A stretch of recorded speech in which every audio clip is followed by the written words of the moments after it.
Chaque année, année après année, à cause de ces dépôts des pays africains, la France retire de l'Afrique plus de 500 milliards de dollars. Maintenant, essayez de comprendre cela.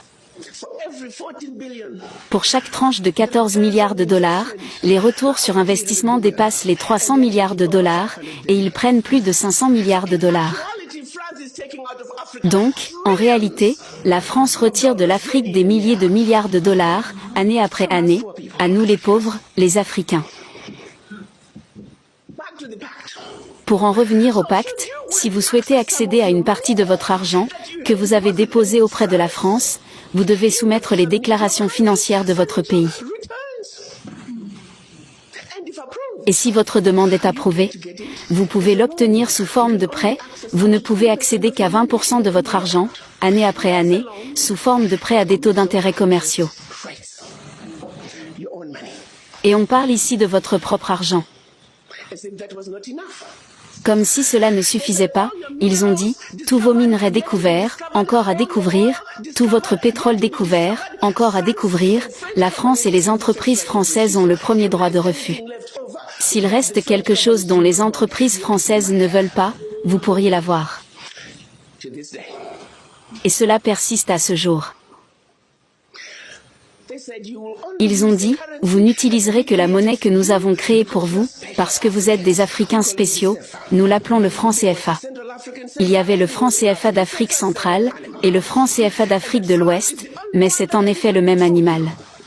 Et ils ont dit ensuite, la France est la seule à pouvoir vous l'imprimer, c'était en 1958.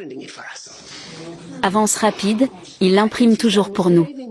Et si vous commencez à vous conduire mal, ils arrêtent tout simplement d'imprimer votre argent et votre pays est en difficulté. Ils ont également dit, votre langue d'enseignement sera le français. La France aura une présence militaire dans votre pays. Vos militaires ne pourront être formés que par la France. Vous ne pourrez acheter que du matériel militaire à la France. Vous ne pourrez pas avoir toute alliance militaire avec votre voisin. Et en cas de guerre, votre allégeance n'est qu'à la France. Et de plus, parce qu'ils ont une présence militaire dans votre pays, ils peuvent vous envahir sans préavis, s'ils estiment que les intérêts de la France dans votre pays sont violés.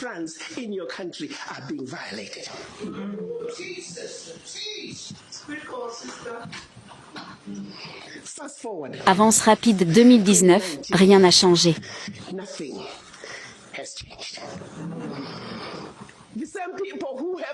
Les mêmes personnes qui ont l'audace de nous dire que nous sommes des pays pauvres, retirent leurs billions d'Afrique chaque année.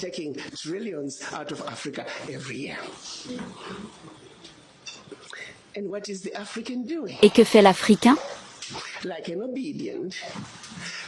Comme un homme noir programmé, obéissant, nous cédons simplement, nous connaissons les faits mais nous ne faisons rien à ce sujet.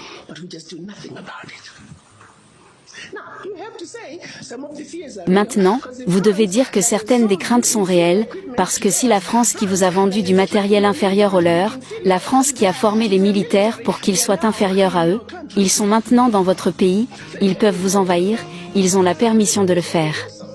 Ils peuvent vous déstabiliser. Les effets durables de la France-Afrique sur les nations africaines sont multiformes. Sur le plan économique, la dépendance vis-à-vis du successeur du franc français, le franc CFA, a limité l'autonomie monétaire, affectant les politiques budgétaires. Sur le plan politique, les liens étroits entre les dirigeants français et les élites africaines ont parfois soutenu des régimes autoritaires, entravant les progrès démocratiques. L'extraction des ressources continue de favoriser les intérêts français, entravant la diversification économique locale.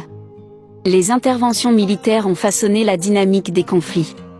Alors que certains soutiennent que la France-Afrique apporte la stabilité, d'autres la considèrent comme une manipulation néocoloniale, entravant une véritable autodétermination.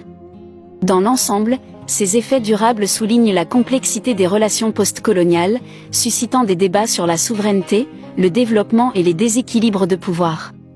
Pour rompre les liens avec la France-Afrique, les nations africaines devraient donner la priorité à l'autonomie économique et politique. L'établissement de leur propre monnaie, indépendante du franc CFA, peut renforcer le contrôle monétaire. La diversification des économies, loin de la dépendance aux ressources et la promotion d'accords commerciaux régionaux, favoriserait l'autosuffisance. Le renforcement des institutions démocratiques, la promotion des droits de l'homme et l'adoption d'une gouvernance transparente, peuvent réduire la dépendance à l'égard de l'aide extérieure. Cultiver des partenariats avec une variété d'acteurs mondiaux peut équilibrer l'influence. Le développement de capacités militaires robustes, pour la défense et la résolution des conflits, réduirait la dépendance à l'intervention militaire française. Un désengagement progressif, tout en favorisant l'autonomisation locale, peut aider les nations africaines à revendiquer leur souveraineté et à forger des relations équitables.